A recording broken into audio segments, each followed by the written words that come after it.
नमस्कार, आप देख रहे हैं दैनिक भास्कर उत्तराखंड उत्तर प्रदेश में। हूं आपके साथ सपना पांडे। आइए डालते हैं एक नजर उत्तराखंड उत्तर प्रदेश की खबरों पर। पिंडारी ग्लेशियर ट्रैक में फंसे पर्यटकों के बचाव के लिए टीम हुई रवाना। 34 लोगों में कुछ विदेशी भी हैं शामिल। पिंडारी, सुंदरडूंगा एवं कफनी ग्लेशियर समरूल में अतिवृष्टि के कारण पिंडारी ग्लेशियर ट्रैक पर पड़ने वाले गांव द्वाली में 18 पर्यटक, 6 विदेशी, 10 गांववासी सहित 34 व्यक्ति फंसे होने तथा कफनी ग्लेशियर ट्रैक में 20 गांववासी एवं सुंदरडूंगा ग्लेशियर ट्रैक में कुल 6 पर्यटकों के होने की सूचना प्राप्त हुई है, जिसे राहत एवं बचाव कार्य के लिए जिलाधिकारी बागेश्वर विनीत कुमार के निर्देशन में टीमें गठित कर तहसील कपकोट से रवाना किया गया है। जिलाधिकारी ने कहा है कि कल शाम को सूचना मिली थी कि दुवाली में 2 कैम्बियन का गेस्ट हाउस है, वहां पर 34 लोग फंसे हुए हैं, जिनमें कुछ लोग विदेशी भी हैं। बागेश्वर से अखिल आजाद जोशी की रिपोर्ट। अब ये इस प्रकार की जो आपदा आई है तो इसके लिए आपकी प्रशासन की क्या तैयारी है? देखिए, हमें कल शाम को सूचना मिली थी कि जो कैम्बियन का गेस्ट हाउस है दिवाली में, वहाँ पे 34 लोग फंसे हुए हैं, जिसमें कुछ फॉरेनर्स भी हैं।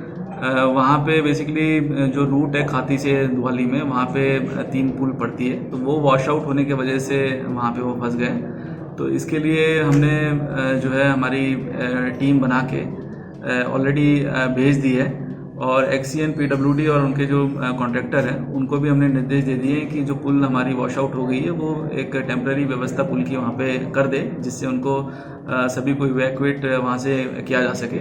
इसके अलावा हमारे यहाँ पे एसडीआरएफ का भी हमने रिक्वेजिशन किया था, तो एसडीआरएफ की टीम भी वहाँ पे पहुँच गई है।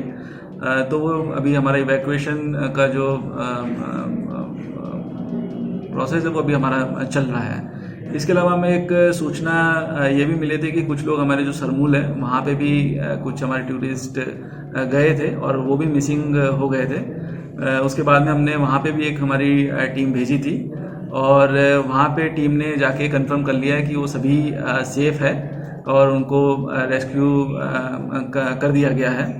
इसके अलावा ये भी सूचना हमें प्राप्त हुई थी कि जो हमारा कफनी ग्लेशियर है वहाँ पे कुछ लोग जो है कफनी ग्लेशियर गए थे, लगभग 20 लोग, तो वो भी मिसिंग चल रहे हैं।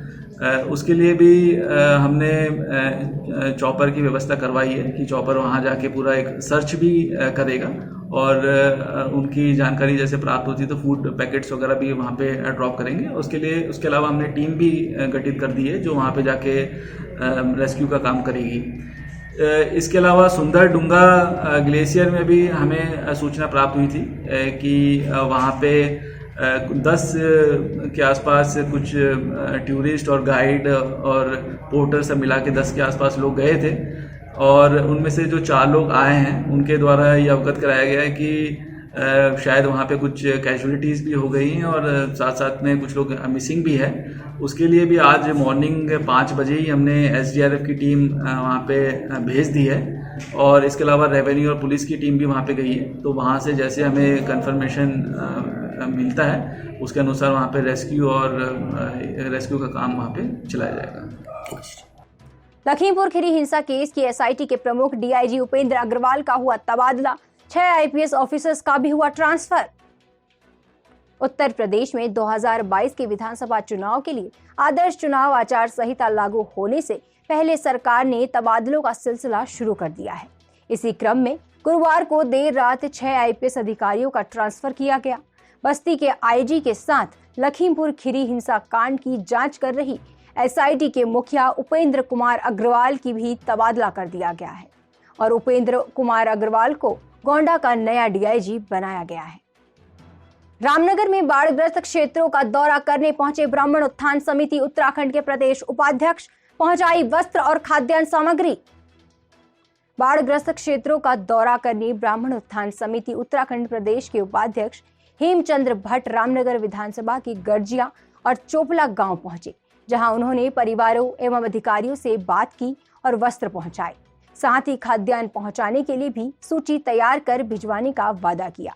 वहीं वत्स फाउंडेशन की संयोजक श्वेता मासिकवालों ने रामनगर क्षेत्र के बाढ़ प्रभावित क्षेत्रों में निःशुल्क स्वास्थ्य मेडिकल कैंप लगाकर लोगों को डेंगू मच्छर के लिए कीटनाशक मेडिसिन व दवाइयों का वितरण कर अपनी टीम के माध्यम से किया। रामनगर से कुलदीप अग्रवाल की रिपोर्ट। यस करना आज जो इस वर्ष की 2021 की त्रासदी में लाखों लोगों का नुकसान, हज़ारों लोगों का, लाखों करोड़ों का नुकसान हुआ है, उसमें ये तमाम रिसोर्ट के मालिकों का काफ़ी नुकसान सामान बहा है। मेरी भी यहाँ पे आधा बीघा ज़मीन यहाँ पे लगभग थी, 1 बीघे की चौथाई और आधा बीघे के बीच में लगभग वो ज़मीन यहाँ पर से बह गई है।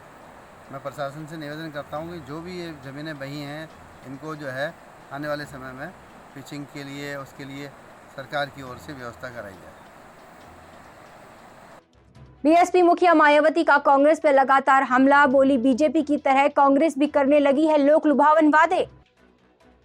बहुजन समाज पार्टी की राष्ट्रीय अध्यक्ष मायावती का कांग्रेस पर लगातार हमला जारी है। पंजाब तथा राजस्थान में कांग्रेस की सरकार पर सवाल उठाने के साथ ही बसपा प्रमुख मायावती ने अब कांग्रेस की राष्ट्रीय महासचिव प्रियंका गांधी वाड्रा के उत्तर प्रदेश के चुनाव को लेकर घोषणाओं पर तंज कसा है और कहा कि कांग्रेस ने भी भाजपा व सपा की तरह ही अनेकों प्रकार के लोक लुभावन वादे करना शुरू कर दिया है। वहीं इसके साथ जनता को इन लोक लुभावन वादों से बचने की सलाह ट्वीट कर दी है। बुलेटिन में आज के लिए बस इतना ही। जाने से पहले एक संदेश, कोरोना संक्रमण अभी खत्म नहीं हुआ है, तो इससे बचे रहने के लिए समय पर वैक्सीन लगवाएं, मास्क पहनें, सामाजिक दूरी का ध्यान रखें और देखते रहिए दैनिक भास्कर उत्तराखंड उत्तर प्रदेश।